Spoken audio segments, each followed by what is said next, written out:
குருவருளின்றி திருவருள் இல்லை. நீங்கள் சிவத்தை, நீங்கன்னா நான் உட்பட, நீங்கள் அடியேன் யாராக இருந்தாலும் சரி, சிவத்தை எந்த ஜென்மத்திலையும் எவ்வளவு ஞானியானாலும் நேரடியாக பார்க்க முடியாது. சிவத்தை குருநாதராகத்தான் பார்க்க முடியும்.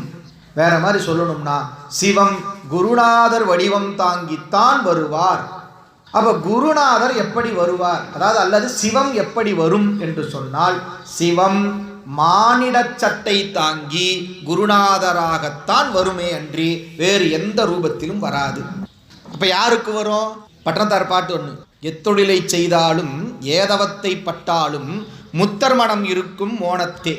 எதுபோல வித்தகமாய் காதி விளையாடி இருக்கை வீசி வந்தாலும் தாதி மனம் நீர்க்குடத்தேதான்.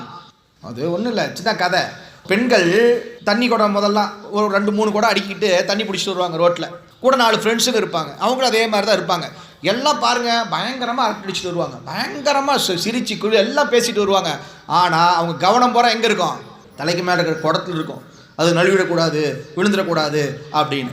ஆக ஆடி பாடி சிரித்து மகிழ்ந்து வந்தாலும் கூட அவர்களுடைய கவனம் முழுவதும் குடத்தின் மேல் இருப்பது போல, யார் ஒருவர் உலகத்தில் வாழ்ந்து கொண்டிருந்தாலும் கவனம் முழுக்க சிவத்தின் மீது வைத்திருக்கிறார்களோ அவர்களுக்குத்தான் குரு வாய்ப்பார். வேற சிவம் வாய்ப்பார் இல்லை, அவர்களுக்குத்தான் குரு வாய்ப்பார். யானேதும் பிறப்பஞ்சேன் இறப்பதனுக்கு என் கடவேன், வானேயும் பெரில் வேண்டேன் மண்ணாழ்வான் மதித்து மிரேன், தேனேயும் மலர்கொன்றை சிவனே எம் பெருமானே எம் மானே உன் அருள் பெரும் நாள் என்று என்று வருந்துவனே. திருவாசகம். எந்த ஒரு உயிர் இவ்வாறு எனக்கு வானும் வேண்டாம், மண்ணும் வேண்டாம், உலகம் வேண்டாம், ஒன்றும் வேண்டாம், உன் அருள் பெரும் நாள், அந்த அருள் = குருநாதர். உன் அருள் பெரும் நாள்னா சிவபெருமான் இப்போ சினிமாவில் காட்டுற மாதிரி இப்படின்னா இங்கேருந்து ஒரு அருள் வந்து நம்ம மேலே பாஞ்சிரும்னு நினச்சிக்காதீங்க. அது எப்படி வரும் என்றால் குருநாதராக மானிட சட்டை தாங்கித்தான் நமக்கு வரும். ரொம்ப சிம்பிளாக குருவோட பெருமையை சொல்லட்டுங்களா? உலகத்தில் கடவுளே இல்லைன்னு சொல்கிறவங்க கூட குரு இல்லைன்னு சொல்கிறதில்ல. இதை விட வேறு குருவோட சிறப்பு சொல்கிறதுக்கு வேறு வார்த்தையே தேவையில்லை. குருவையே கடவுளாக நினைக்கிறார்கள் அப்படின்னா அந்த குருவோட பெருமையை தெரிந்து கொள்ளும். அத்தகைய அந்த குருநாதருடைய பெருமையை சொல்லுவதுதான் 8ஆம் சூத்திரம்.